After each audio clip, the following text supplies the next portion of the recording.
This is Renewing Faith Radio with Pastor Jason Gold of Regeneration Calvary Chapel in Sandpoint, Idaho. In your presence, darkness hides.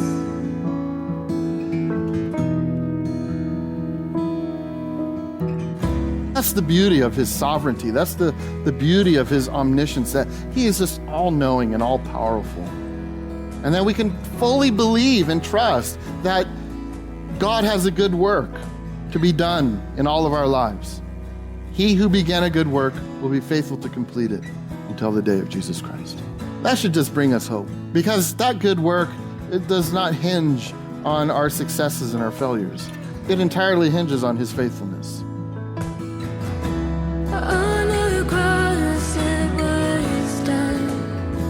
God is completely faithful to his promises.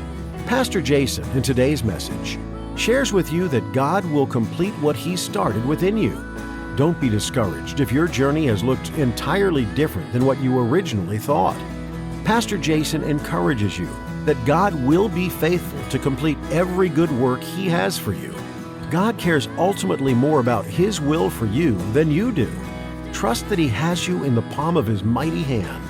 Now turn in your Bible to the book of Acts, chapter 18, as Pastor Jason begins his message, Finishing Strong.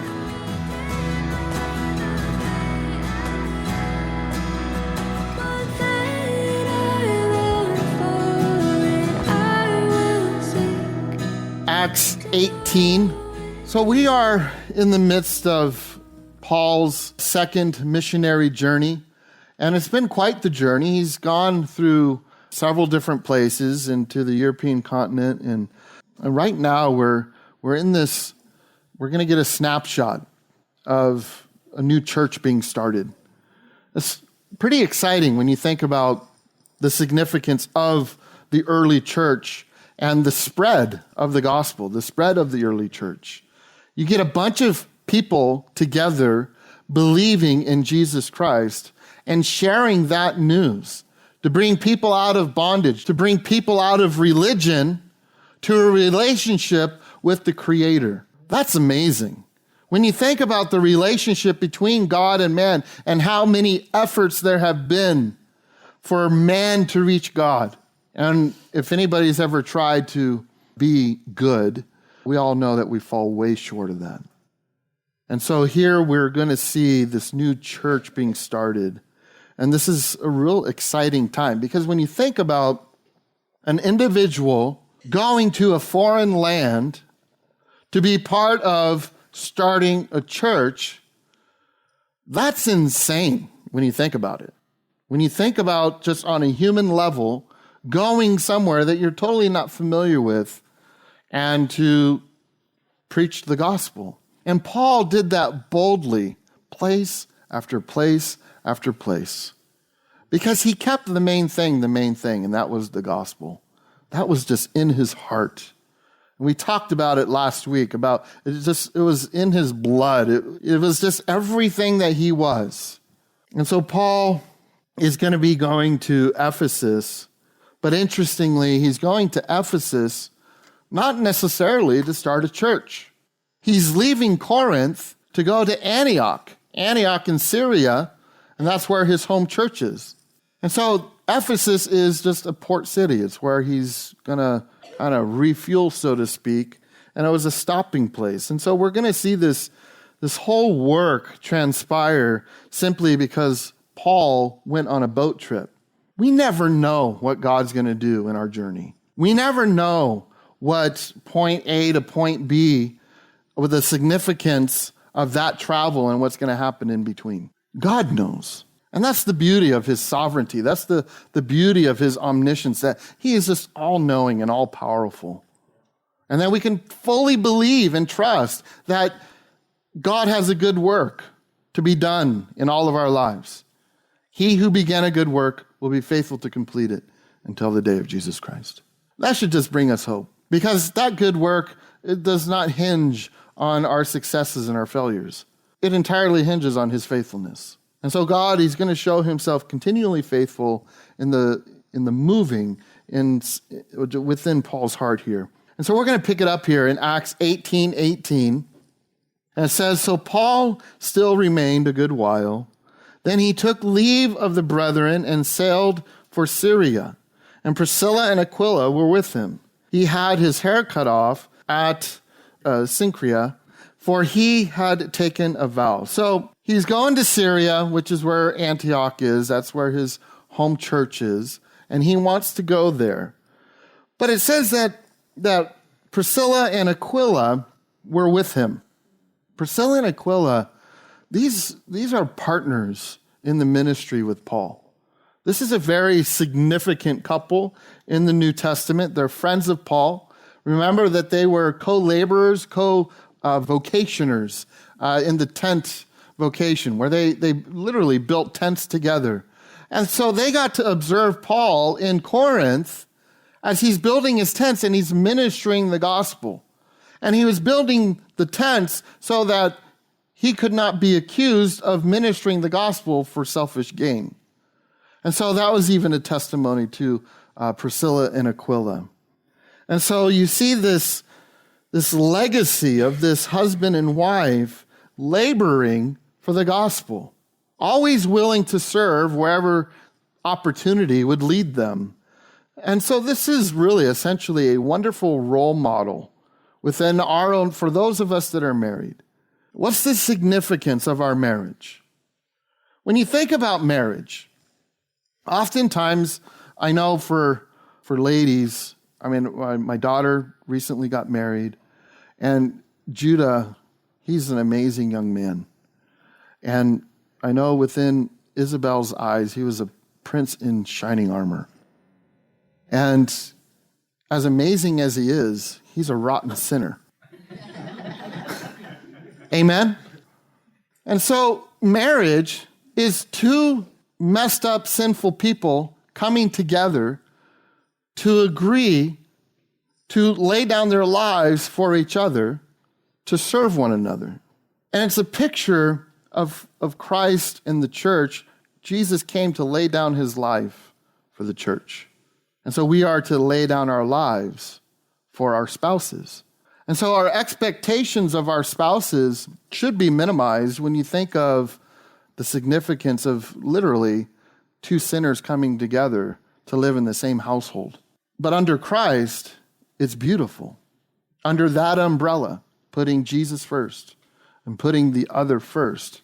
And here we see Priscilla and Aquila, they are this kind of this model marriage of being about the Father's business. They are about sharing the gospel. And that should just really make us think of how much ministry transpires in our marriages. What is represented within your marriage? And I'm not just talking, full-time ministry or leadership positions. I'm just referring to the ministry within your home, with your kids, with your neighbors, with everybody you come in contact with. Do we make ourselves available to do ministry? Well, Priscilla and Aquila, it's something that we're going to learn some more about them a little later this morning. But also in verse 18, it talks about Paul getting this haircut, that he took a vow. And some believe that it was a Nazirite vow, that it was, he took this vow, and the vow is found in Numbers 6, and it has to do with committing yourself to the Lord. It was you wouldn't cut your hair for 30 days. You would abstain from anything from the vine, referring to grapes or wine, and you wouldn't touch anything dead. Now, the interesting thing about it is when you ceased your vow, you would go to the temple and give sacrifice. And along with that sacrifice, when you would cut your hair, you would also present your hair as part of the burnt offering, and it would burn your hair. But we don't see any of that with Paul. He's in Corinth right now, and he stops this vow. So this could actually be, if you try to look into it too closely, it could be confusing. Nonetheless, the vow was a commitment to the Lord. The Nazirite vow, the most popular would be Samson, if you remember him. Oftentimes we think that his power was in his hair, but the power was in his commitment to God. You see, the external stuff is just external. And it's so important that we understand that God looks upon the heart. And so Paul, what is he doing with this vow?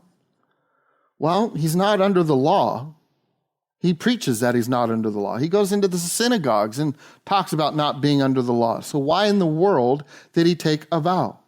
Well, I do have a suggestion, and that would be 1 Corinthians 9:19. For though I am free from all men, I have made myself a servant to all, that I might win the more. And to the Jews I became as a Jew, that I might win Jews. To those who are under the law, as under the law, that I might win those who are under the law. So if you read this and don't understand fully the context, it could also be confusing because Paul is a Jew. And so here he's saying, as to the Jew, I became a Jew, but you're already a Jew? How can you become more of a Jew? What Paul is saying is, look, to be the most effective I can be in ministry, to minister the gospel, I'll adjust my ways to line up and fall into the Jewish culture so I could do ministry. That's what Paul's doing as he's writing to 1 Corinthians. He's also saying he would do this for the Gentiles. 1 Corinthians 9:21. It says, to those who are without law. So that's referring to the Gentile. As without law, not being without law toward God, but under law toward Christ, that I might win those who are without law. So Paul is saying, look, I'll act like a Jew. You know what? With the Gentile, I'll hang out with the Gentiles. So Paul he's really ministering something about the heart of the gospel. You see, the heart of the gospel is for everyone. And we need to realize that. Now, Paul's not talking about breaking the 10 Commandments. He's not talking like, hey, you know what? I'm going to go party with the Gentiles and live sinfully. He's not saying that, you know what? I'm going to be possibly pharisaical, even though he's a Pharisee, but a Pharisee in the sense of everything external, very religious, and I'm going to put all my eggs in that basket. No. But Paul is saying, look, I'll go to the synagogues. Hey, you know what? With the Gentiles, I'll go hang out with them. But he's not talking about getting caught up in sinful behavior. He even talks about 1 Corinthians 9:22. It says, to the weak I became weak, that I might win the weak. Now, is he referring to he went out and ran a marathon so he could be weak? That's not what he was referring to. If you remember, there is a whole debate about meat and whether or not you should eat the meat from that which was sacrificed to idols. Because in the marketplaces, what they would do with the meat, the leftover meat that was sacrificed to the idols, is they take it to the market and sell it at a discount. We talked about this several weeks ago. And so, you could get a filet mignon for 25 cents. So Paul was like, look, don't ask where the meat came from. If somebody serves you meat, a filet mignon, don't say, did that come from temple worship? Just eat it. But when he talks about to the weak, he became weak, he's referring to those that just could not wrap their minds around eating anything that was associated with sacrifice. Look, if they don't want to eat it, I won't eat it. I'm not going to exercise my liberty to eat it because it'll cause them to stumble. You see, we're in a society of entitlement. We're in a society of, get your best or be the best you. The Bible tells us that there's none righteous, no, not one, and that our righteousness is that of filthy rags. So where does that line up with you being the best you? The best you stinks. We all stink. Some stink more than others. That could be a hygiene issue. But the whole point is Paul is about adapting his ministry to meet the culture. And he's not talking about compromising. He's talking about, look, if they spike the hair, I'll spike my hair. You see what I'm saying?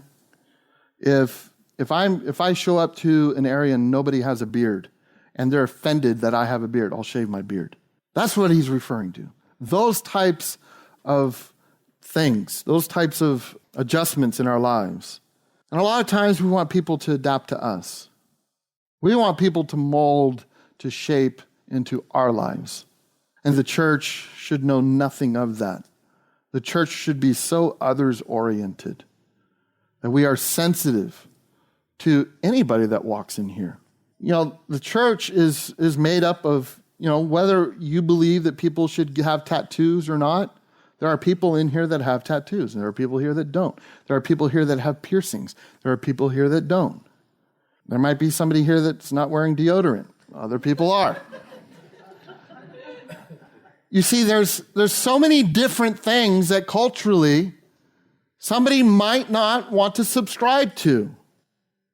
But when you have a heart of a missionary, you're going to adapt to the culture. When we went to Honduras several years ago, when we went and served in the villages, and then we also went to downtown into one of the high schools, and they specifically talked about how the girls dress.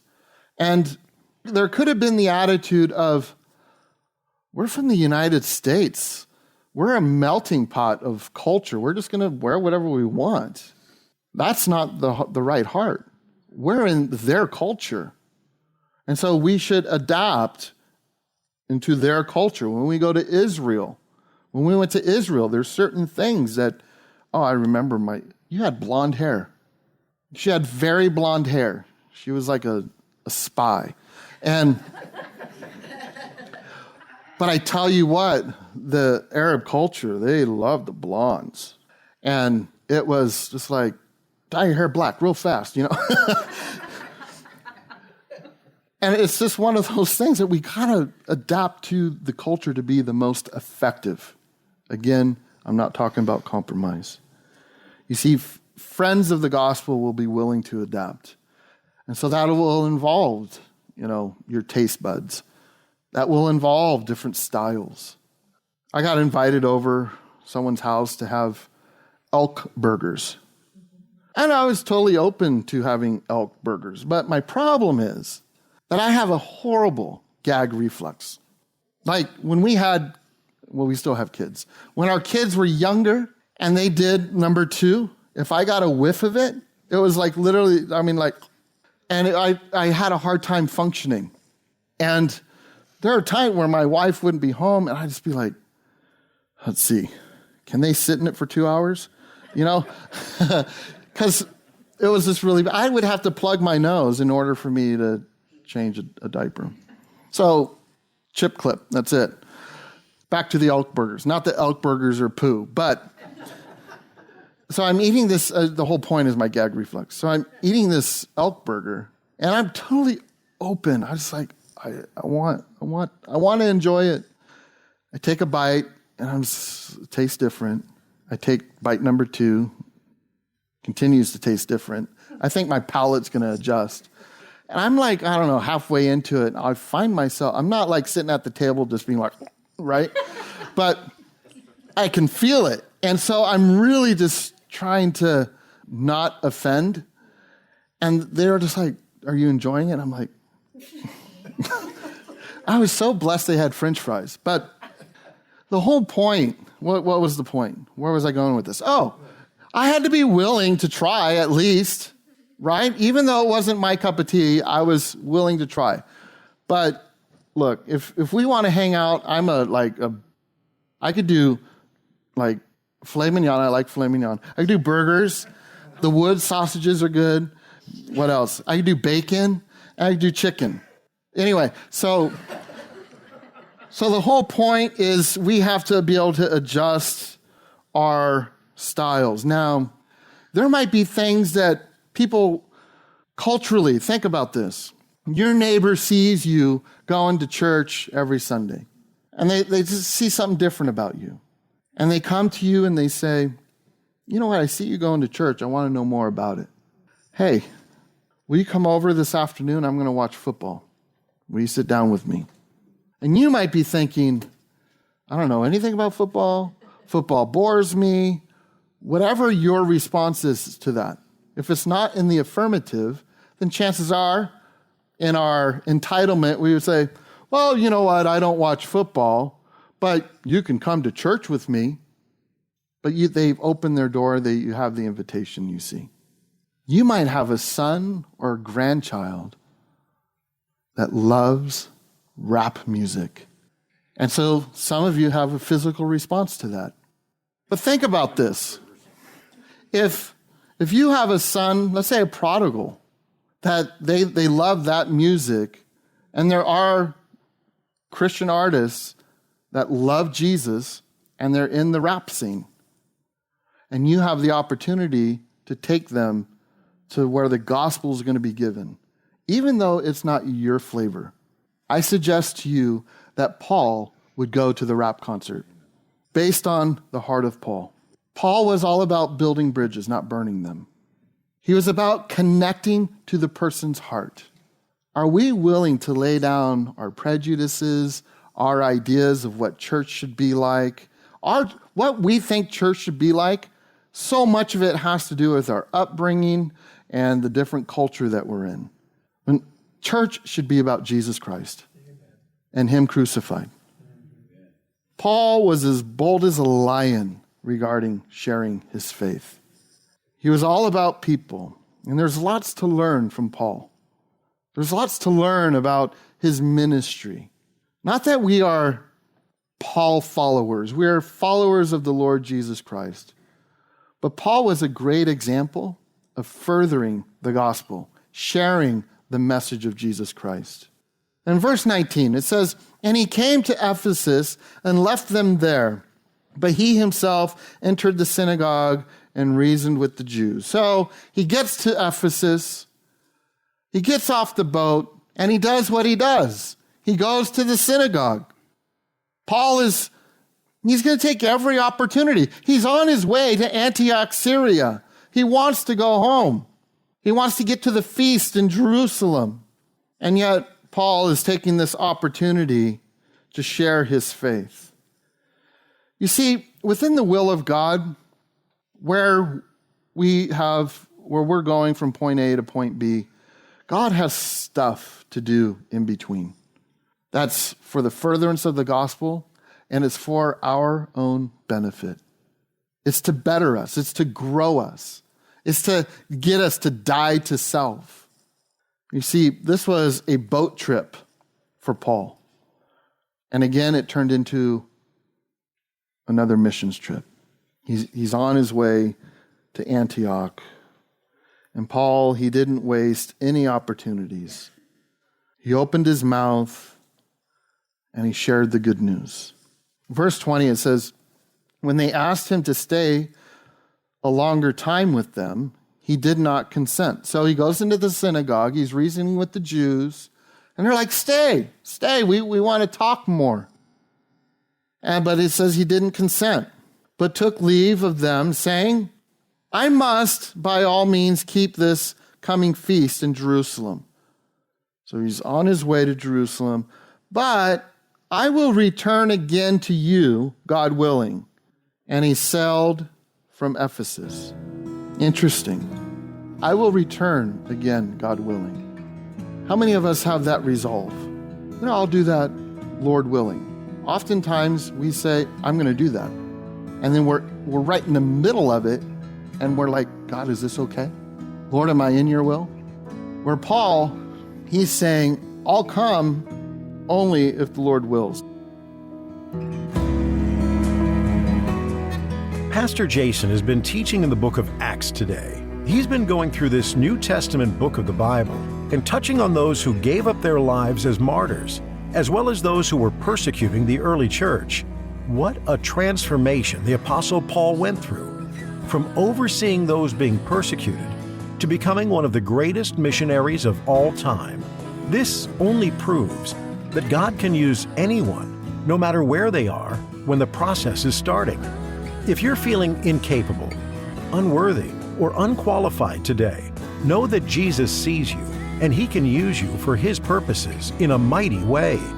If this message has stood out to you today, would you let us know? Our email is info at renewingfaithradio.com. You can also call us at 208-557-WORD. We'd be so happy to hear how God's Word is penetrating into your heart in a personal way. We'd also like to know how we can be praying for you, so we can have a better idea of the needs of our listeners. Once more, our phone number is 208-557-WORD.